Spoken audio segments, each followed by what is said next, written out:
right? In view of the soon coming of the Lord Jesus Christ, we can stand there in front of Him face to face and tell Him, Lord, here I am. I have done what you want me to do, and I have lived a life of purity in accordance to what your will is. So we can stand confident in Him, saying, I have lived a life that you want me to live, Father. That is what John is emphasizing in verses 1 to 3. Confident to face Jesus Christ because we have demonstrated a life that is pleasing in Him. Take note, John is not, when he's teaching about purity, holiness, righteousness, he's not talking about perfection.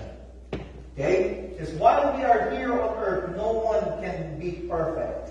Because no one is righteous, no, not one. But what he is trying to emphasize here is living a life that is pleasing to God. First and foremost, a repentant kind of life. That's why he said in 1 John 1:8, he said, if any of you tell yourself you do not sin, you are lying to yourself. But instead, you must confess your sin, because God is faithful and just to forgive you.